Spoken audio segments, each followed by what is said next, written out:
Welcome to LOA Today. I'm Walt Thiessen here with Alex King and Daniel Mangena. This is your daily dose of happy. We are so happy you decided to join us today. We're so happy that Alex is back with us today.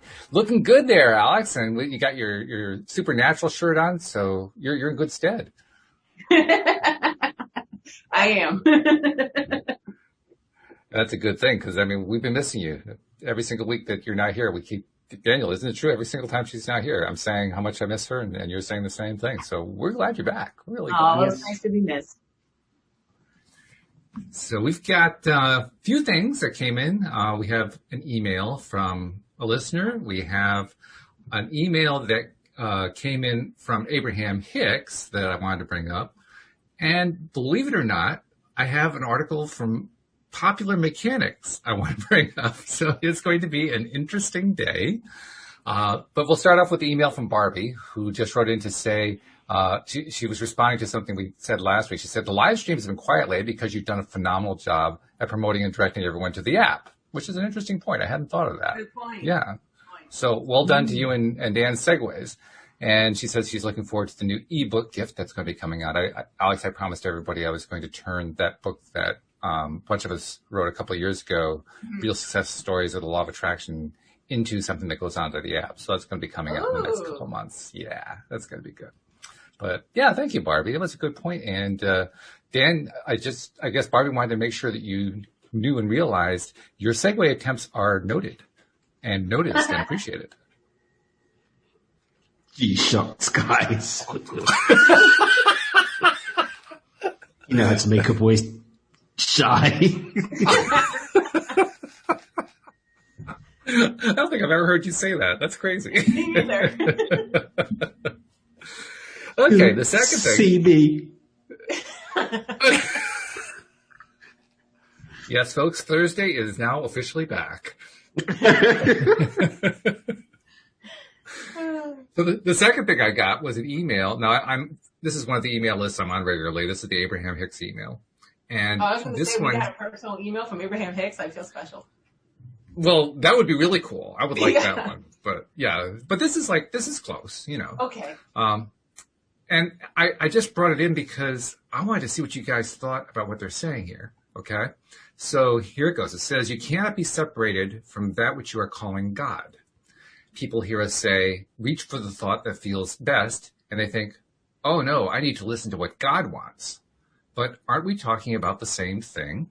Aren't your emotions guiding you to that connection? And doesn't the word God just set you off on all kinds of tangents that don't have anything to do with your relationship with that which is this eternal energy of love that is your source? So a little controversial. Just curious to see what you guys think about that.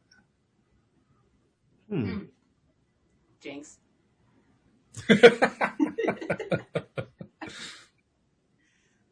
Well, since you said jinx, you get to go first, Alex. Dang it. Why is it always me? Well, we're just welcoming you back. That's all it is. Yeah, but now I'm rusty. So Okay, well then in a few weeks. We'll give you a moment to recollect your thoughts, and then come back. Talk amongst myself. Do you want to go, Dan, or should I go? You're going to bow to me. Okay. I agree with him. Of course, then again, I've always had a thing about the word God, but, you know, in this case, what they're talking about is reaching for a God that's outside of ourselves. And that's the way I hear it when I read that. And I was kind of curious to see if you guys would see it the same way. But God isn't external. God's internal. So, you know, saying, well, oh no, I need to listen to what God wants. Hey, wait a minute, you are God. Right. Time out here. You know, God is not some being sitting on a throne casting judgment down on you. So I think we can cast that one aside, you know. We can just say, oh, yeah, I am listening to God when I'm putting my thoughts out there. I am part of the God world, the God universe, if you will. So that's the way I see it. Wow, I haven't seen you guys this quiet in ages. I mean, I'll say I agree, but Walt, you basically said everything I was going to say. So yes, I do agree that, but everything encompasses God. Everything. Dan sends us a message. Sorry, He Daniel. says, I'm jinxed. Oh, Like, my what? goodness. I'm dead. He sent I us said a you're- chat message, everybody. He said that he's jinxed, and that's what we're laughing at. Like, wait a minute.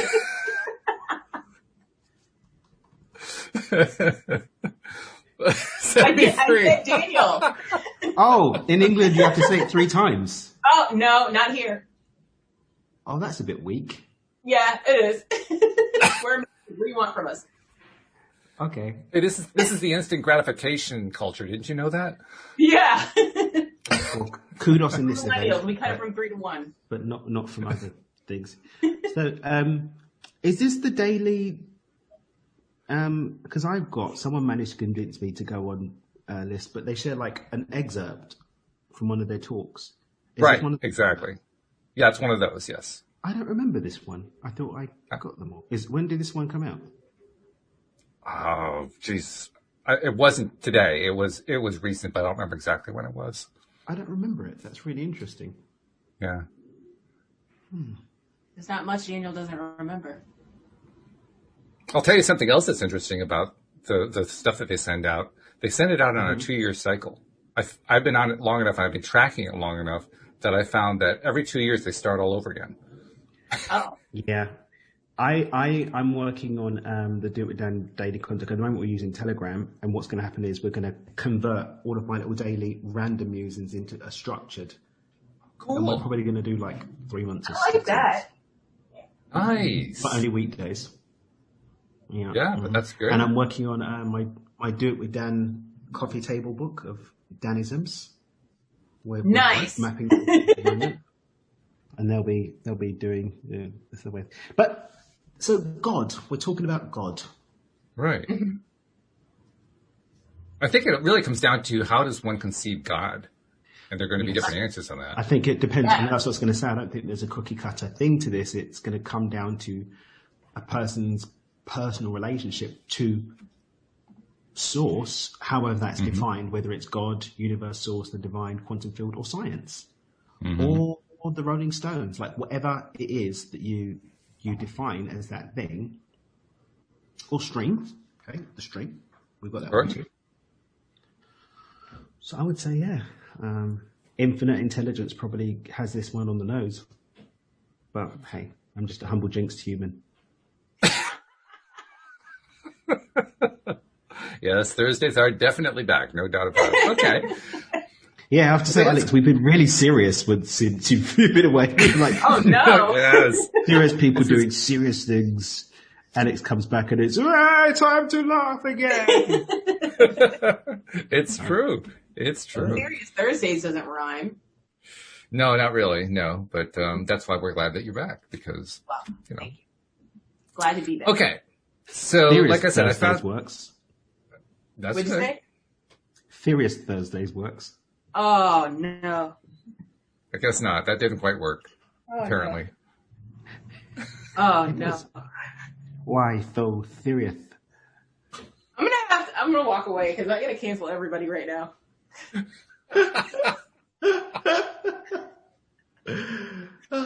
Dad jokes are getting worse, Daniel. Or And that better. means they're getting better. Inverse relationship to quality. So, maybe But you have to give him, a little extra credit for that because he is a dad now. So he gets to do dad jokes. That's the whole point. Well, Thank yeah, you, Ethan, that, for my that's ticket why to I'm the dad joke acknowledging it. Thank you, Ethan, for my ticket to the Dad Joke Club.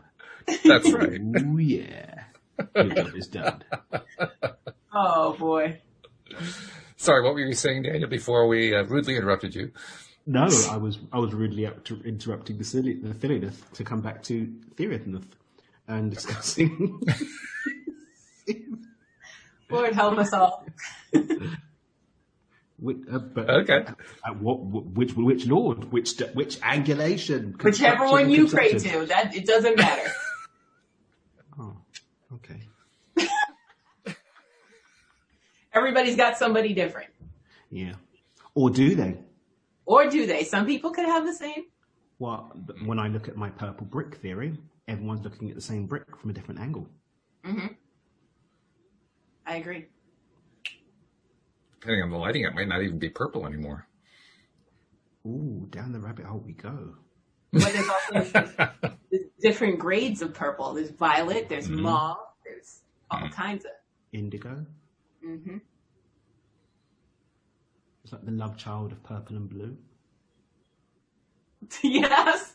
That's a good way to describe it. Sure. Okay. Well, this is about as crazy as we often get, so that seems appropriate as a lead-in to the Popular Mechanics article that I found. Okay. And it'll give you a very quick clue of what we're talking about here when I read you the title of the article. Is scientists are pretty sure they found a portal to the fifth dimension.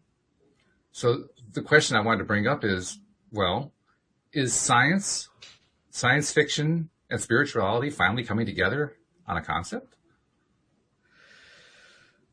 I think they have come together on concepts. They just didn't know the name of the person they came to the dance with. That would make sense. I just wanted to make sure we're all three talking about the same thing. I think we are. I mean, the terminology that science is using these days, you have to have a glossary every time that you read something, trying to figure out what the heck all the different words mean. Right. But they're talking about dark matter, which this is really interesting. The article admits they don't know where it is or what it looks like, and they've never seen it before. But they're willing to acknowledge that it's there, which just strikes me as being so spiritual. I love it. That's mathematics. In many instances, is becoming the portal between the seen and the unseen, because something makes sense mathematically, even though it's not been experienced. So when they start, I was listening to it was a podcast or something about the dimensions, and mathematically they've proven the probability of everything up to the 12th dimension. But after that, the maths stops making sense, and it can't be held together. Mm-hmm. So they haven't been there experiencing, but from the maths, they know that it's there. Math is a wonderful thing, I guess, then. Yeah. Numbers are the language of the universe. Facts. I'm not that fluent, but there we go. The thing that's scary is I used to be pretty good in math, and I don't understand any of it anymore. It has gotten so far outside my understanding. I have no idea what they're talking about, but it sounds cool. It's just I wouldn't pass an SAT test these days, that's for sure, because I wouldn't have passed it back then, and won't now. And won't now. Like on The Flash, when they all start putting all these squiggles. Yeah. It's like, this isn't... What is that? Oh, you missed the squiggly squiggle in the squiggle thing. The square root. There's the portal. There's the portal Yes. to the squiggle dimension. But I'd say, yeah, I agree with you. It's very spiritual and faith-led. Oh, we haven't seen it. And yet faith is the evidence of things not seen. Mm-hmm. So mathematics is faith, then we could say, by that definition. And meanwhile, about 500 mathematicians fell over dead when Right? they heard you say that. Come a long way to say that. Yeah. Come at me, bro. Come at me. I also learned a new word from the world of physics that I didn't know. Fermion. Have you guys ever heard of a fermion? No. Sounds like a Vidal Sassoon advert. It kind of does, doesn't it? Yeah. Fermion. It seems to be like a broad term that covers a wide variety of subatomic particles. I know quarks are included in there. I think electrons and protons are under certain circumstances that I don't quite gather. But fermion, yeah. So next time you hear that brought up on Jeopardy, you can say, well, I have some idea what it is, and maybe even come up with the right answer for Jeopardy. Who knows? What is a fermion? Yes, what is a fermion? Everybody says, what? Right? Like, how do you even know that? Don't worry about it. I mean, crazy. But dark matter, that's been around as a concept for a long time, dating back pretty much to Einstein. And that concept in and of itself it was basically created originally, I think, to try to explain why it was that they perceive and identify certain behaviors in space that didn't make sense. What is dark matter? What is dark matter? Let's clue up the listeners, because I'm sure many people think that we're referring to an episode from Stargate SG-1. We might be, for all I know. I mean, I can't say I'm an expert on dark matter. I'm barely an expert on SG-1. So, hey, it's a good explanation as far as I'm concerned. But if you look at Wikipedia, it says that dark matter is a form of matter thought to account for approximately 85% of the matter in the universe and about a quarter of its total mass. Total of its mass energy density, which they actually give a constant for it, 2.241 times 10 to the minus 27th kilograms per cubic meter. Who the heck comes up with these? People from Big Bang Theory. Yeah, I guess so. Yeah. The Sheldons of this world. But yeah, according to the theory, most of the matter in the universe is dark matter, and we've never been able to see it. And it's a really nice faith principle as far as I'm concerned. So it's so much of it is in the world, yet we haven't seen it and can't identify it. Well, apparently most of it's in space, if you hear what the scientists have been trying to tell us. But I think you're probably right. I think it's in the world. I think it's everywhere. It's got to be. Well, Earth is such a small squiggle in the whole squiggliness of the entirety of everything. That You mean this Earth? Probably. This Earth. It probably does account for a big chunk. Most of it is going to be out there. Mm-hmm. But I mean, isn't the Earth out there either? I mean, it's like it's not like the Earth is here. You have the Earth, and the rest of it is the universe, and they're two separate things. That's not the way it really is. We out here. We out here. It depends on if we are here. Trump or not. Yeah. Well, I don't want to go there. That's too far down the rabbit hole for me today. But, I'm joking. I'm joking. We all know that he's God's gift to humanity. Vegans beware. We're coming for you in the name of America. I'm dead. Please come back. Welcome back to Thursdays. So, no, but honestly, like if we look at what dark matter's doing, it's accounting. If we look at like the spectrum of light, we only perceive a little bit of it, right? The rainbow. As soon as we move outside of the rainbow, we move outside of our capacity to engage with it with our senses. I mean, for me, when I'm in my work, I talk about fifth dimension or 5D. I'm talking about anything that we are no longer using our five senses to engage with. That's what I consider that to be. Once we move beyond the barrier of time, we're no longer using our senses. We're back to the now and blah, blah, blah. Now, obviously, some people have extrasensory perception where they can communicate with these, and we can use instruments, mechanical instruments to engage with it. But dark matter, I think, is once we go beyond the capacity even to use the instruments that we have the technology to perceive, that's when we get into the dark matter, I think. That's a good explanation. That's kind of like a non-scientific scientific explanation. Yeah, because I'm not a scientist. Science for the masses, Yeah, because I'm not going to disrespect scientists by saying, let's talk about the quantum. I've not got a physics degree. I'm not even close to a physics degree. I once knew one, but that's about it. Yeah. What's the opposite of a physics degree? Because that's what I want to go for. I love it. Oh, Lord. But I do want to Google that. Is it liberal arts? Because I'm fine with that. What is the opposite of a physics degree?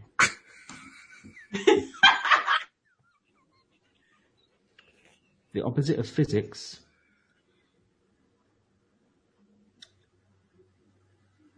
What is the opposite? What? I don't think you're going to get a straight answer. No, people are just trying to clickbait me. Mm-hmm. But you're not going to get me, mate. You're not going to get me. He's too strong for this. The force is strong with this one. What is the opposite of physics? Blockages and harms. Yeah, get out of here, mate. Quora.com.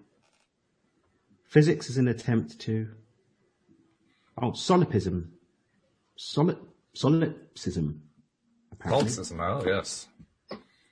Okay. What is that? The opposite of physics is to make some guesses without any facts, ignore patterns, and then make statements that have no foundation in anything. Be vegan. So the human race. Well, solipsism is essentially defining what you're trying to understand by using the term that you're trying to understand, which you're not supposed to do. Okay. Anyway, I think that's cool. Well, I'm going to major in that. Well, thank you for You're bringing major that in solipsism. Yep. Matter of fact, I'm making up my major as I'm making up my degree. So I'm just going to plaster something on the wall. Okay. It's gonna, I'm going to bring Mike that Ross? back. They will see it. We're looking forward to it.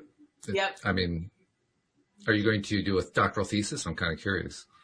No, that seems like work. That's something we wouldn't do. Oh, this is the easy degree.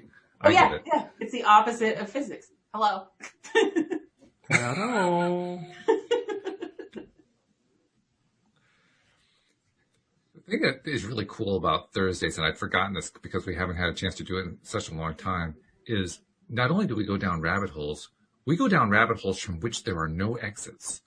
Who wants exits from the rabbit hole? What fun is that? That's like getting off the water slide by taking an exit. Like, come on. Set me free from the rabbit hole. I want to be free.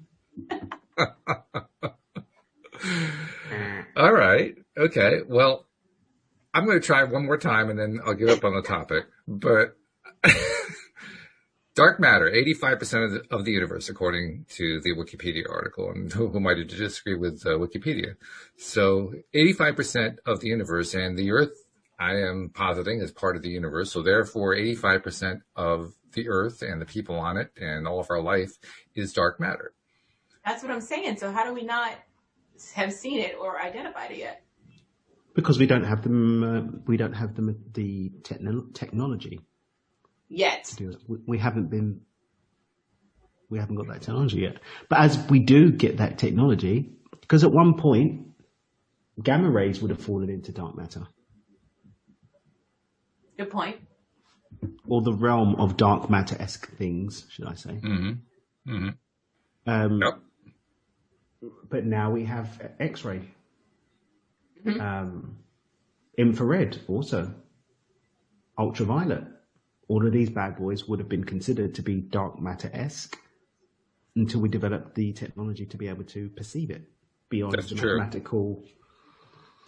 mathematical proof that demonstrated its existence. Yeah.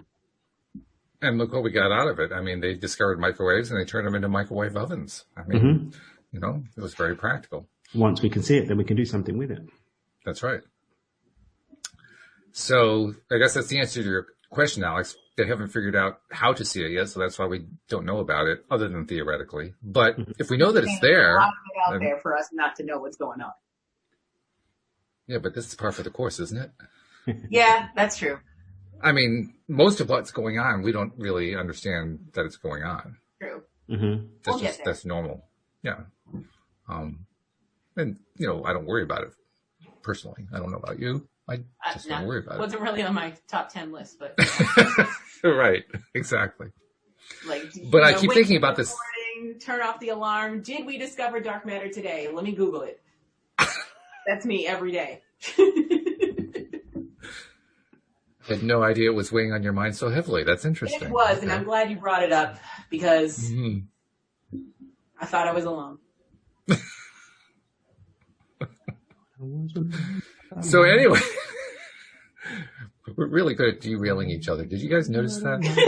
Yeah. So getting back to what I was going to say about dark matter, if like 85% of our world here is dark matter, is it too big of a leap to suggest that a lot of the things we talk about here on the show about law of attraction, spirituality, you know, source energy, auras, you know, all the various things we've talked about, is it too big of a leap of faith to say that dark matter plays a role in all that stuff? I don't know about plays a role. But could it be Well, I can't say more than that. Could it be the field in which all this fun happens? Yeah, it could be. It could be. And if dark matter's properties are affecting that field, then we're basically playing on a rigged field. We didn't know how the game was rigged. Once again, we are learning the rules of the game after we started playing the game. Mm-hmm. That's how I always play. Yeah, we're good at that. We do this a lot, actually. Yeah, I like to learn as I go along. Mm. How does it work out for you? Great. I'm a hands-on learner, so I need to be like in the nitty-gritty of it in order for it to like click up here. Okay. All right. Yeah, I guess I could see that. I mean, personally, I would not have objected if they'd handed me a manual when I got here, but you know, I guess that's just not the way the game's played here. I was like, nah, I'm good. I'll figure it out. Send me in. I want to have fun. No, I was in the meeting and I was like, yeah, contrast. Yeah, got it. Okay, let me in. Oh, maybe that's what happened to me. Maybe that's what happened. I spent 30 years of my life trapped in the dark matter. And that's why I was so confused. I didn't know I was trapped in dark. I knew I was trapped. My life wasn't going anywhere. I didn't enjoy any of it. Now I know why I was trapped in the dark matter. Sounds legit to me. No. I guess. If you want it to work, it works. I guess so. Yeah, it's one of those predetermined things. Your desire makes it so. Yes. Well, I think what I will do is I will just let science continue to do its stuff because, like I said, when I was reading the article, I barely understood what they were saying. Mm-hmm. And a lot of the time I had to go look up, terminology just to find out what they were talking about. And even then I barely understood what they were saying. So I think I'll just wait for them to develop it a little bit further and check back in. I'll do like you do. I'll check the Google headlines to see is there anything new about black matter or dark matter, And exactly. What comes up. Set a Google alert, as a matter of fact. That's a good idea. Yeah. Yeah. Set it for the year 2046, We'll set it for now. And then, see how it goes. That's right. Okay. Well, that's what I brought to the table today. So after that, we can just go wherever we want to go. Maybe this is a time to actually remind people about the app, and then we can figure out what we're talking about after that. What do you think? So, I agree. Good to me. First of all, thank you to Barbie for sending in the email. We want to encourage more people to send in emails. That's what we created the app for. And in fact, Barbie, I think, identified why we've been getting fewer live stream messages and more emails because of people using the app. So thank you very much to those of you who are using the app. We really appreciate it. And for those of you who haven't spoken up yet, come on, join in the fun, join in the insanity, especially on Thursdays. Have we figured out what we call Thursdays yet? I mean, Dan was calling them Furious Thursdays, but that isn't really what we voted on, I don't think. No, yeah, you guys are prejudiced. Your chakras are definitely out of alignment. I bet you've been eating meat. That must be it. Oh man! I got to bring something up before. Let me finish the promo first, which is that make sure that you use the app to send in your questions and comments because we want to include them in the show, like we did with Barbie's. And check us out on YouTube as well, because that way you can actually see us when we're being insane, like we are today. And, of course, now that we have the lovely Alex back to explain to people how to find us on YouTube, then Dan and I can both relax. So, Alex, how do they find us on YouTube? Well, you go to YouTube, search LOA Today podcast videos, and once you see our smiling faces, click down below to the red subscribe button. Next to the red subscribe button, there's a little silver bell. Make sure you click all so you will always be notified when we are live. So there it is. Okay. Oh, yeah. So, okay, getting back to, I'm not sure where we're getting back to, but I guess I was just going back to the question of dark matter. I keep thinking about this dark matter thing. Like, I've got dark matter on the brain right now. You do have dark matter on the brain. Apparently, 85% of it. I mean, if it's evenly distributed, I don't know how well it's distributed myself, but, if it is. When we look at density, he says he's not a scientist and then goes down the rabbit hole. When we look at density, the space. No, but the space between particles is filled with something. There is no empty space in the universe. Mm-hmm. So all of that empty space that creates the, more dense or less dense is perhaps filled with dark matter. It's the interconnected tissue of the universe. Okay. I like that theory. Yeah, that you can kind of emotionally grab onto that one. I like that one. Scientists of the world, please do not barbecue me to your gods. I have no idea what I'm saying is actually the thing, but it's a thing. If it came to you, if it came and it felt good, it was a thing. It was something that you needed to bring out, because it's what Linda and Rita called a drop-in. You got a drop-in, and when you got the drop-in, and if it felt good, you had to put it out there because it was real. Yep. Mm-hmm. So, well done, Daniel. All right. Thank you. Yeah, well, you're welcome. No problem. Just looking to see what else was in this. Oh, going back to the fifth dimension concept. Because, Daniel, you gave your definition of what you're talking about when you use the term fifth dimension, which, by the way, I appreciate, because I've had that conversation with a number of co-hosts trying to get them to tell me what fifth dimension was. And I kept getting a lot of different answers that were, they were reasonable answers. It's just that they were airy-flary fuffball. But none of them really, just grabbed me like, yes, that's the one that feels good. But yours was good. It's outside, everything outside of the world of our sensory range. So if it's something we can't sense, but it's there, then it's fifth dimension. Like, okay, yeah, okay, I can buy that one. So wait, then what's fourth dimension? Time. Okay. Yeah, most people put time in as the fourth. I don't know what's in the 6th, 7th, 8th, 9th, 10th, 11th, and 12th that Dan was alluding to. They've got maths to it, though. Which is nice, but it's also helpful to us humans with our limited brain power to have analogies to associate those levels with. Yeah. Otherwise, they're just abstractions. I have squiggles and square roots of bobbledy-boops. How many would you like? By the way, does anyone here have any idea what those squiggles are about? No. Dude, no. If they're real squiggles, no, because it's math. And the really weird thing is that I love the idea of maths, but I don't like to be examined or put under test conditions with maths. I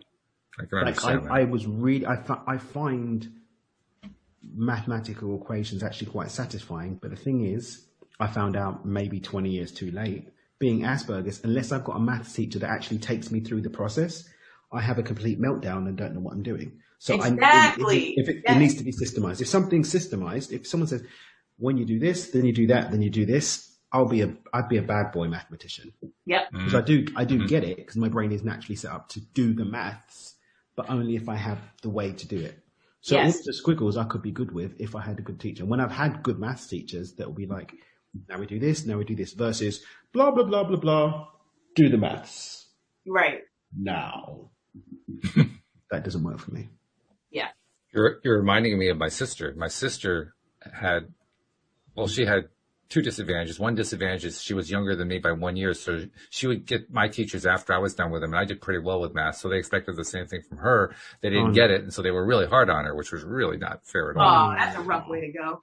Yeah, that was not good. But the second thing was she learned after about, I think by like senior year of high school, she finally figured out with the help of a math teacher that all of her way of thinking was right-brained. She was very pictorial-oriented rather than logical left-brain-oriented.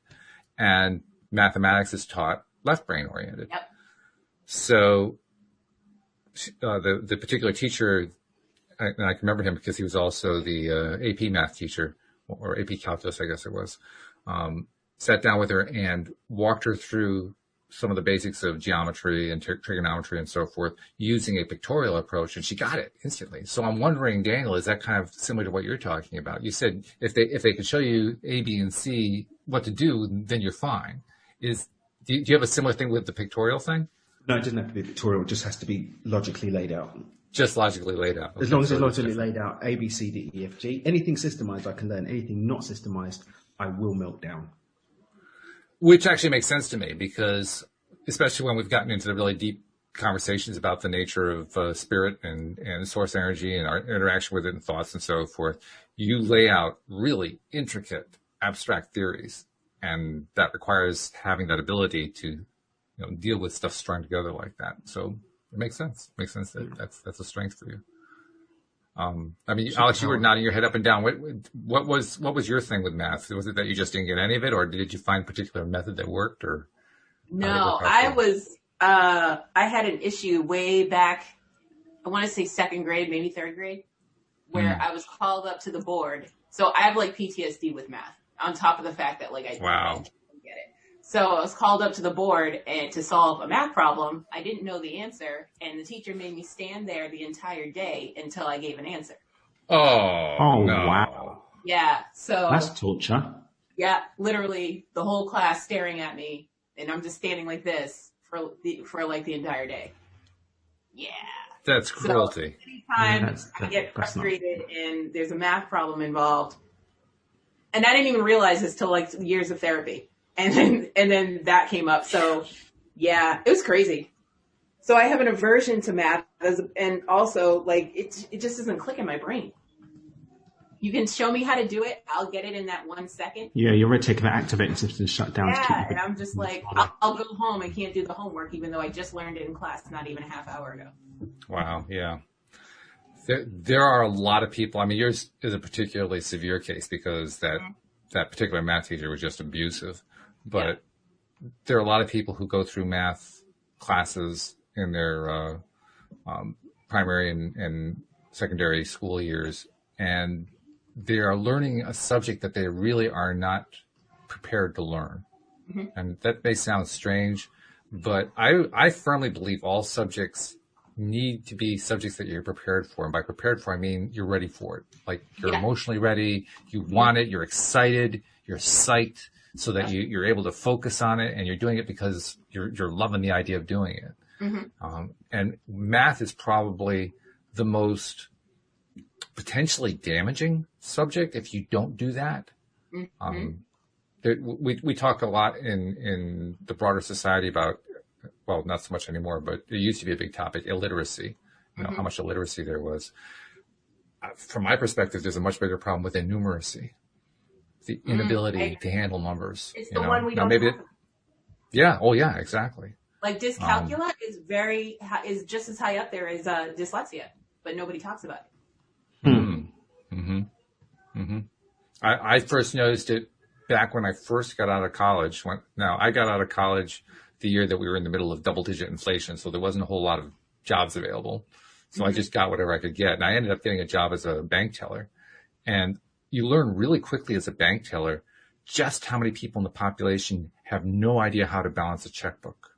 I mean, it's like a large chunk of society just doesn't know how to do it. And even if they do know how to do it, they're so traumatized by what happened in their own experience with mathematics, they won't do it.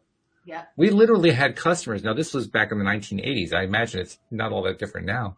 We literally had customers come into the bank for us to balance their checkbooks each month. My grandmother was one of those people. Right? Yeah. That's where I really became aware of just how serious the problem is, and my awareness has only grown over time. Mm-hmm. But it's a big deal. There because they stopped teaching it in school. What do you mean? Balancing checkbooks was, I took it in my time, but no class after. No, because they don't want people. The system doesn't want people to understand money. Yeah. That's how they can print trillions of dollars and make people think that it's safe, but it ain't. Yeah. And now it's like everything's got an app that does it for you. So everyone got lazy. Mm-hmm. Yep. And simple fact is that when you have an inability or perhaps even an emotional block to handling math, you end up avoiding math for most of your life, which is really sad. Yeah. Because there's so many areas of life where it actually becomes quite helpful. Mm-hmm. I mean, probably one of the most basic things I can think of, cooking. working from a recipe. I can't tell you how many times my wife will want to take a recipe and cut it down to half size and has trouble taking the fractions and dividing them in half. Oh, that's what Google's for. You know, and a lot of people have that problem. I can do it in my head quickly, but a lot of people can't do it at all. Even with a pen and paper, they can't do it. Oh. And it's not that it's a difficult operation. It's that there are difficult mental blocks in the way. Yeah. And those mental blocks. When I was in third grade, I had fun. I had a blast memorizing the multiplication tables. Did you? Yeah. But that's the only part of math I like. That's the only part. Because it's like, it's got a rhythm and a rhyme to it. So it makes sense. It's like this equals this because of this. That's true. Nobody ever studies the square root tables. It's true. Nobody ever does. What would be the point? What would you use it for? Oh, man. I mean, they could probably learn subtraction and multiplication for sure, and addition. Division, maybe. Yeah, that's easy. Division is actually pretty useful in everyday life, but yeah, simple things like taking a kitchen recipe and cutting it down to half size, that'll throw people off like crazy. Yep. And it's so simple. It's really not difficult to do at all, but that mental block just gets in the way. Just ask Alexa, yes. Alexa, do some thinking for me, please. Yeah. My hands are all covered in flour, so I can't Google it. So I need Alexa to do it. Help me, Alexa, help me. It's funny too because I try to teach Louise, the little tricks that I know, like for taking a fraction and dividing it in half. It's really simple. You just take the denominator and multiply it by 2, and that's your new fraction. It's literally that simple.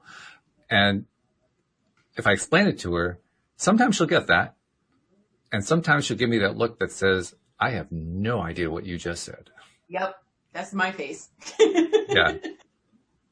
What you saying, Willis? Yeah, I'm always like, Kenny, math problem. Yeah, right.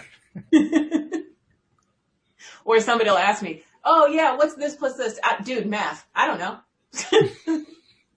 I don't have my calculator app out. Leave me alone. There's something to be said about like trusting though, because how many people are actually dyslexic because they've fallen out of a space of trusting themselves because they've some kind of trauma. Mm. Or what's the word for the number one again about numbers? What do you call it? Dyscalculia. Dyscalculia. Like how many people are in a space of dyscalculia because they were put through a space of trauma? Yeah. I think it's like almost all people who are having trouble with math fall into that category. You don't have to be on the spectrum. Everybody is in that category, I think. I agree. Who has trouble with math anyway. Yeah. Maybe that's just my own prejudice because I see so much of it. But wow, yeah. That's really captured my attention for quite some time. And it's actually something I'm hoping will kind of take care of itself, iron itself out as time goes on, because I am seeing, and Daniel, you're a life coach, so you see more of this than I do, I think. I'm seeing more and more people gaining self-confidence, looking for ways to become more self-confident through things like trying to understand how to attract money into their lives, or how to utilize the law of attraction, or how to become conscious creators, how to utilize source energy, however you want to look at it. The more that people focus their attention on this, the more that they become self-loving, self-confident to a higher degree. And that is the kind of thing that enables things like math to start making sense. Mm. I mean, it's a long, slow motion process, but I think that's ultimately what happens. So at least that's what I keep telling myself. What's that? I was going to say that a lot of what's going on right now could be helping and or hindering us because of, students that are learning on their own right now. Or either thriving or not. So self-confidence coming from, I'm getting straight A's even though I'm working by myself at home, or the other way around. Mm-hmm. I'm not passing these classes because I have no interaction. But my niece right now, she's thriving. She keeps getting like student of the week, like week Yeah, after my week. niece too. It's like, what? Faye, you killing it, girl? She's like, yeah, Uncle, I'm doing it. She doesn't sound like that. She doesn't. Okay. Like Okay. But the question is that new? Is that new since the pandemic? She wasn't doing that before, now she is? she wasn't hitting the numbers like every single week like she is now. Okay. Now, Okay. like we are very blessed that all the kids in our family are pretty much, we haven't had any slow coaches at all. So it's like, who's gonna be the one that's gonna pop out the slower one? Because it's like, and we're very competitive by nature. Funny story. It was my sister's birthday on Monday. You're gonna laugh. You better laugh. Support me. Okay. I'm sensitive. So it's my sister's birthday, and they did like a quiz about my sister, and it was so funny to have so many man getters and like close things that like all doing this competing, to the point where my 7-year-old nephew and my 8-year-old great nephew did the team together, and they were like, we're gonna burn you, Uncle. You can't get us.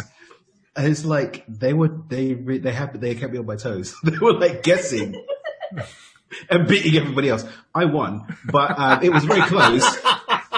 It's very close. But we're very, very competitive. Like as young as 7, they're like, we're gonna win. For me, a big part of my journey has actually been kind of putting the brakes on that, but still being a winner, but putting the brakes on it. But yeah, all of them are very. They're like, yeah, we're going to be the best. Like they're really, really driven. So I don't know if it's just the pandemic since she's really, really thriving, because she's always done very well. But now, like in the last month, I think she had it like 3 weeks out of 4. She got the prize as the star student. So I don't know. She's really thriving with homeschool. Really good. Well, it's not terribly surprising. I mean, we don't really know Olga except for the occasional story that you tell about your experiences with her. But we know you. I mean, you went to Oxford, for goodness sake. So if you've got that kind of influence going on in the family, I would imagine the Mangena clan is influenced by the fact that you're there. You were at that level. You are at that level. Yeah. Especially if you have competition going on.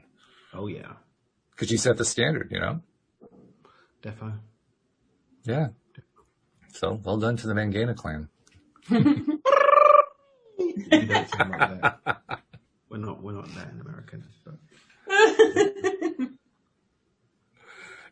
Actually, it's funny you mentioned competition. Early on in our relationship, Louise and I didn't really want to play any kind of games very much because we didn't want to be competitive with each other. Oh, that's the best part of the relationship. What do you mean? Not for us, it wasn't. Well, I'll speak for myself. Not for me, it wasn't. Okay. Because I tended to win a lot. So you stopped it because you were winning all the time. Yeah. I mean, I want to hear Louise's side of the story. Okay. I'll bring her on sometime. You can ask her about it. But, Yeah. but let's put it this way. She reintroduced the idea of playing some games. So lately we've been playing games like Scrabble and backgammon and things like that. And I guess maybe I have built up my self-love enough that I'm not, totally put out about winning, because I'm okay with winning now, I guess. I love myself enough to destroy you on the battlefield. My self-love will be your doom. No, not that. No. Love and light, and we'll have a green juice afterwards. Yeah. Yeah. And also, one of the things that happens, this is why I was referring to the fact that you probably have such an influence on your family, Daniel. I think the same thing happens in any family. And in our little family, I think the same thing is happening there. So basically what I'm leading up to is Louise is getting better at stuff. Now, she in her past was good at backgammon anyway. She was pretty good at it. So we were fairly evenly matched. But when we started playing again, first of all, we had to remember what the rules were. It had been so many years since we'd last played, right? And then we started playing, and I kept winning. And I was thinking to myself, no, just keep going. It's going to click. She's going to remember again. and then she's going to start winning. And sure enough, she started winning some games, and I felt better. And I could celebrate with her because, she was, but the area where, I mean, you guys were laughing at the idea that we really weren't competing. You know where competition really comes in with Scrabble? It isn't competing to see who can get the higher score. It's to see who can come up with the best word combinations that produce the most words out of putting one set of letters down. Like a crossword puzzle. Yeah. Doesn't matter how many points you get, but can you make like 4 words by putting down one word? Right. Because if you can do that, that's really cool. Yeah. I mean, you may only get 12 points for it instead of 72, but who cares? Hey, you made, all these little words that all work, It's all about what your end game is at the end of the day.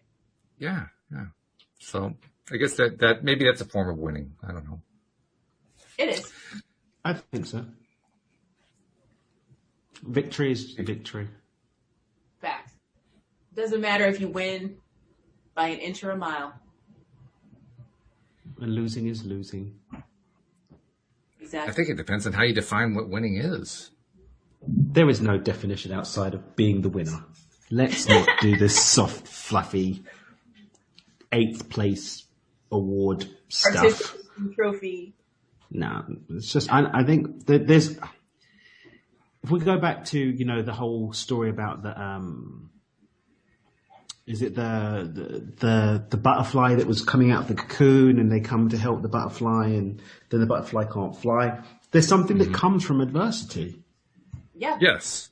Right. And there's something that comes from the grit and drive to win, not at the expense of others, but for the excellence of self. I'm not talking about, I will destroy my enemies. No, we're all going to have fun, but I'm going to kick your butt. That's just what's going to happen. Exactly. That's, there's different energy to that. But participation trophies, I think hello. That's Kenny. Welcome to the show, Sir Kenny. Hi, everybody. You definitely have cold weather. I've not seen it like that in some time. Participation trophies, though, I think they inspire weakness to some degree. I don't believe in participation trophies. I'm just wondering where you got the idea of participation trophies from what I said. All I said was it depends on how you define winning. You define winning in 2 different ways, and yet somehow There was only one way. There's only one way. If you win, you win. That's it. Don't bring the main gunner out because he's coming out. He's coming out to let you know. There's only one way. You win or you don't. Okay? That's just the thing. Yeah, he was saying that there's no such thing as saying, okay, I won, I came in 8th place, so I won, but I was the 8th one who won. No, you're either first or you're done. Yeah, you're first or you're a loser. And I don't think losing, makes you a loser. Right. A loser. But you're not the winner. So let's just accept it. And I think when we can get past stories around losing and winning, then the beating themselves up, the guilt, the shame, the pain. Okay, I didn't win. I don't have that accolade. Do I have sufficient desire to win to put the work in for me to be a winner next time? Yes. Okay, let me excel. Now, there is winning the grand competition, there's winning against yourself. So, for example, I may not win a race, but I beat my personal best. I can take that on, that in the competition with myself, I won. I didn't win this race, but I won the competition with myself. I will continue to excel at that. There are some people, those people that are going up against Usain Bolt, they knew they weren't going to get gold, right? You weren't getting gold, bruv. Like Usain B's on the track. You're not getting gold, but maybe you're going to push yourself to get the best that you've ever gotten before. Mm-hmm. So this is where I have to ask you the question because you just came down on me pretty hard. I'm not complaining, but you came on me pretty hard about this winning thing, that there's just a winner and there's a loser and that's it. There is, but they're different competitions. But these are 2 different competitions. So it's not the definition of win, it's definition of the competition. So please explain to me the difference between the guy who finishes in 8th place and betters his score and a participation. Participation is supposed to be for the bin. So for the race, he didn't win the race, but he beat his personal best. Mm-hmm. So that it's not the winning that deserves definition, it's the competition. So in terms of the definition of the competition of the race, first, second, and third, everyone else is just the participant. celebrating you, but that's what you are. Myself, I came in 8th, I came in 9th, but last year I came in 10th or I came in 11th. Mm-hmm. So I have a celebration point and I have something to build on. Maybe I don't have the capacity to be on the podium, but I do have the capacity to better myself. We always have the capacity to better ourselves. There are physical limitations for some of us on what we can do. I'm never going to be doing slam dunks. Why? I'm 5'9" and change. It's just not on the cards for me. I accept that. I'm not going to beat myself up if I didn't win the dunking competition, but if I get closer to the net because I've been doing exercise, cool. But maybe it's better for me to focus on my 3 points or my 2 point or my layup and excel at doing that. There's a whole thing of playing to your strengths and beating yourself up over the weaknesses. Maybe people coming in 8th and 9th should be looking at a different race or a different sport where they are actually going to be able to excel. Yeah. There's a mental component, I think, to beating yourself up by doing something that you're never going to win at, because the brain knows that you didn't win. It knows that you lost. I still find that a little convoluted, but I'm seeing some clarity there, so that is an improvement. And so we'll give you an improvement win on that one. Yeah. But I wasn't in that competition, so I lost. And I'm happy to accept that I lost.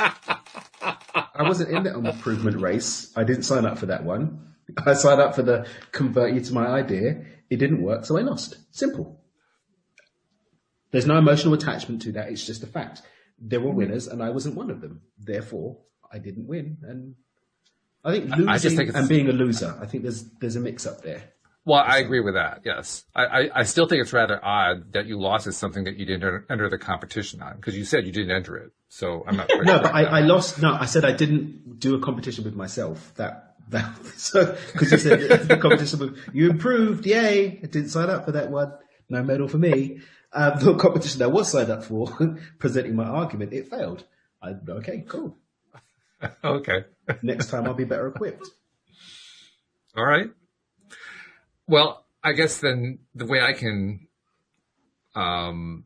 translate that, if you will, into my own way of thinking is you got better at achieving your goal. Yes. And that is a big part of life, continuing to improve and get better. And as we improve, some point we may win a race, and some point we may change the race that we're running. But the aim is to keep getting better and keep doing and giving our best. And the way I look at it is every time that I get better, I applaud myself because that was another win. Uh-oh. And you are welcome to that. And you're welcome to that. And you're welcome to that race. But that race only has one participant. That's you. The race with the other people, we didn't win. And that's okay. We won the race with us. Do we want to keep racing against ourselves and stay in this race? Yes. But that's positive. Not, I lost the race, I lost the race, I lost the race. Okay, change the race. Because that same energy is going to get translated into other areas of our life too. Someone that keeps running the 100 meters and coming in last, they're improving their score, but they're coming in last. That is going to have a negative impact on their ability to win in other areas that they may have actually had the beans to start coming first, or at least podium. Which I think translates to make sure you know what competition you're signing up for. I mean, personally for myself, I wouldn't actually go to the Olympics first and foremost to enter a walking competition, even though I like to walk, just because I'm not interested in putting myself in a place to look totally humiliated. It's just not interesting to me at all. This doesn't excite me. It's just not at all. Like chess, for example. As soon as I keep winning against someone at chess, I bounced. I need to play someone. I prefer that I've done my best at chess and lost. Why? Because it's showing me areas of my game to work on. But I'm not even a category master, right? I've got like maybe a 1600-ish score. You might find me around the 1600. That's basic in chess levels. Yeah, I didn't even know chess had math. Sorry? I didn't know chess had math. It's got scores. It's got scores. It's got scores. It's just got scores. Already averted. No. But you know, but that's with that. So with jiu-jitsu, like when you have a white belt, the aim when you're training against people that don't have white belts isn't even to win. It's to not get killed quickly. Delay the time that you're going to get killed in. Then when you're at blue, you want to do a little bit of killing and delay the killing. Then as you get higher, you're aiming for different new levels of mastery. When I go on the mat as a white belt, my aim isn't to win, it's not to die quickly. I'm going to lose, but lose slowly. That is part and parcel of the process. And I'm okay with that. But that's the competition that I'm signing up for. I've consciously gone in there knowing I'm going to die here, but how quickly am I going to get tapped out? Agreed. Who knew there was such an art and science to the martial arts? I had no idea. Oh, yeah. Oh, yes. Okay. Well, that's a good way to wind up. So, interesting. We start off with dark matter. We end up in, I don't even know what to describe this. This is like winning, but not being worried about it. I don't know. What do you call this? Not being a sore loser. Not being a sore loser? Yeah, that's good. That's a good way to describe it. So, okay, good. Well, Alex, once again, it was great to have you back. I hope you're going to be back next week. I hope so too. With another t-shirt? All the t-shirts. Perhaps one that will know the meaning of. Hey, I don't even care if I know the meaning of it. I just want to see you wearing the t-shirt because then I know you're on the show. True. That's a victory for me, by the way. Just saying. Love it, guys. Love it. All right. Thanks so much, guys. Thank you all to our podcast listeners as well. And we'll see you all next time here on LOA Today. Goodbye, everybody.